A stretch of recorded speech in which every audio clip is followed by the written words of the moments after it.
Here is the setup for activity 1.1.6, maximizing motor power.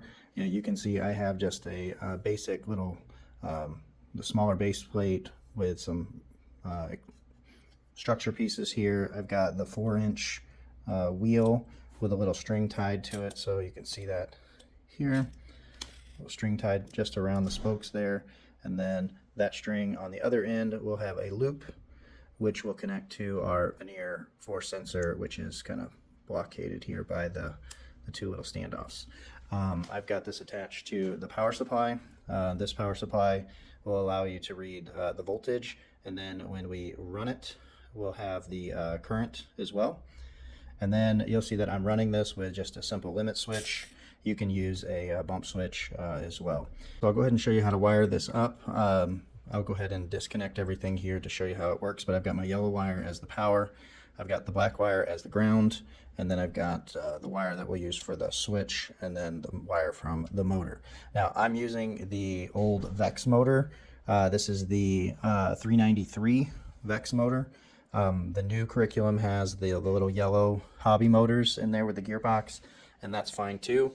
Either way, it's going to be the same process here. So to hook this up, I'm going to start by taking my yellow wire and just finding a row somewhere, and we'll plug that into the breadboard like so. Okay, then we're going to take the switch, and on the switch you'll see that I've got a black wire, a red wire, and a white wire for the 3 prongs. We're going to be using the black wire and the white wire, so I want to plug the black pin into the same row as the yellow wire. So as you can see right there, so I'm going to plug that in just like that, like so. Okay, and then on the motor, you'll see the motor's got a red and a black wire, and depending on which way you turn this will control which way the motor runs. But I'm going to match one of the pins up to the white wire on the switch. Okay, and then we're going to go across the rows again. And so you'll see that the white wire, and then in this case the red wire, those 2 pins are in the same row. Okay, and then once I do that, I'll have one remaining pin. So in this case it would be the black wire, and we'll take the ground wire from the power supply and we'll plug that in the same row as that. So all right, so we're going to go yellow to the black wire on the switch, the white wire to the red wire on the motor, and the black wire to the black wire, which goes over to. Okay, in the first part of the project, you'll see that I went ahead and spooled up the rope here so that it's wound around the wheel. And then I also added a little flap of tape so that we can count every time that this spins. The little flap will hit the table, and then that'll tell, we can count how many times it hits that. So, so when I press the button, you'll see it spins, and then I have a timer here that we'll use to record how long it takes to spin a number of trials. We're going to use 10 rotations, and then we're going to do this 3 times, and then we'll average out the time. So, okay, so let's go ahead and do a trial. I'm going to line this up so that the flap is right at the bottom edge of the table, and we're going to go ahead and start here. So in 3, 2, 1, go. 1, 2, 3, 4, 5, 6, 7, 8, 9, 10. So you can see our time is 6.98 to do 10 revolutions, and we're going to do that 2 more times and then take the average of those times. So now that we have done our 3 trials, you can see our times here. So I came up with 6.98 seconds, 6.7 seconds, 6.65 seconds. We're going to go ahead and get the average time. So we'll add those 3 up, divide by 3 to get the average time. Once we get our average time, we'll go ahead and we will do some conversions here. So the first thing that we want to know is we want to know our no load speed. So we're going to need to be able to figure out the number of rotations. So in our case, we chose 10 rotations, and we're going to divide it by the time. And the time that we're going to use is the average time that you will solve for right here. So we've got rotations divided by our average time. That's going to give us a value in rotations per second. So this is going to give us, rotations per second. Okay, but then that's not going to be really helpful for us. So what we really need to do is we really need to convert to radians. So we're going to take the rotations so the number of rotations per second, and we're going to multiply that by 2 pi so that we get radians per second. And that's the number that we're going to be using for our no load speed. Okay, so it's going to be rotations per second times 2 pi gives us our no load speed, and that is going to be in radians per second.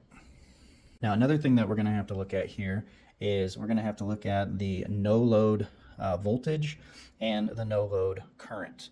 So probably should have said this earlier, but we're going to make sure the current is all the way turned up, okay, so that we're not limiting the current. And then the other thing is we'll make sure that we're set at 6 volts like it says in the curriculum. Now, if you don't have this power supply, if you have one that doesn't have the current, like that's in the PLTW store, then you'll have to hook in a multimeter to be able to read the current. Okay, but this one has it right here on display, so we'll go ahead and use that there. So to test this, so like I said, we've already got the string wound up.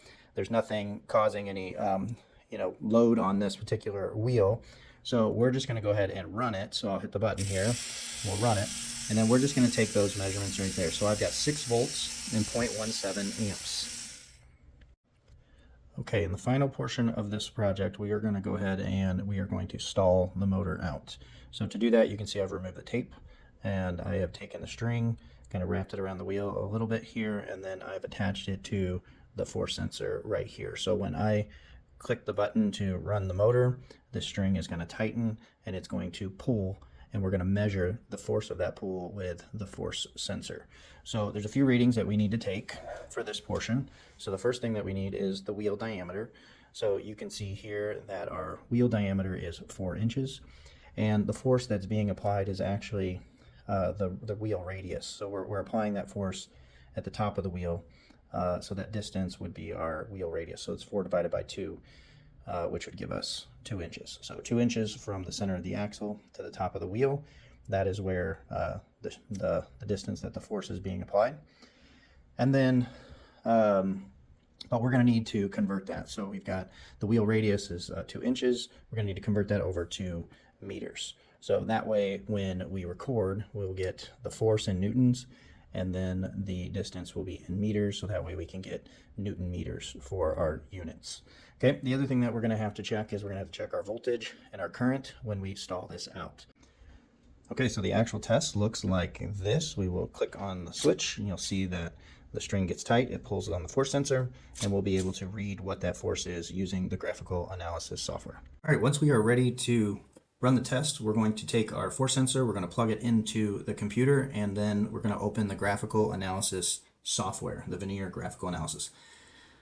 This is going to allow us to record the data. It's going to allow us to record the force that is applied when we run the test.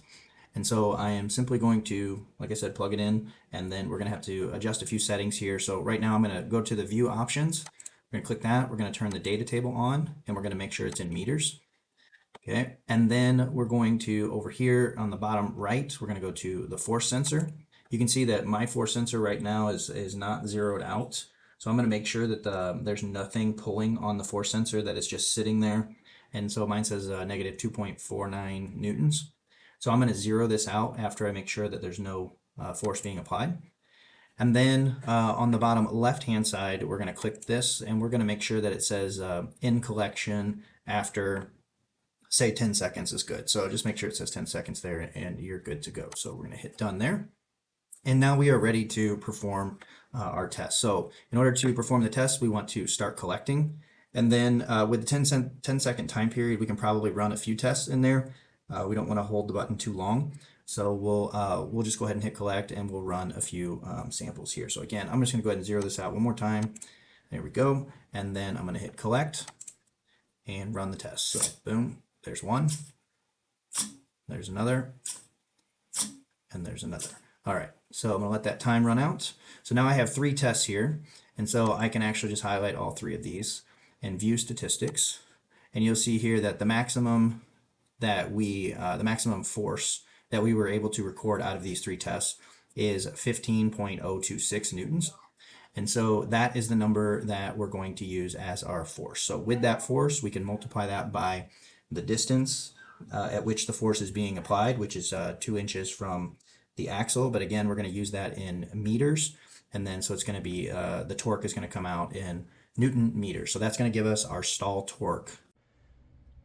Once we've measured our force using the force sensor and the graphical analysis, we're going to go ahead and take another reading, but this time with the power supply. So we want to stall the motor out again, and we're going to pay particular attention to the amperage. Now this power supply has a current limiting feature, so what we're going to look for, and it's going to be fairly quick here, but we're going to stall it out and we're going to see that amperage number spike. So we want to get the highest number, so we might do this a few times and take a reading right there. So I'm going to go ahead and you'll see hit the button and you're going to see it jumps up there. So right about that one was 2.83, 2.76, 2.88. So I think we're probably safe. Like 2.88 seemed to be kind of like our middle ground there. So we'll stick with that number for the stall current. You see that the 6 volts stayed the same. Okay, now you have everything that you need to be able to solve for the rest of the activity. So these are the numbers that we got, and you will have to solve for any of the question marks and then continue through the rest of the activity to solve for maximum motor power, efficiency, and get into the motor power spreadsheet.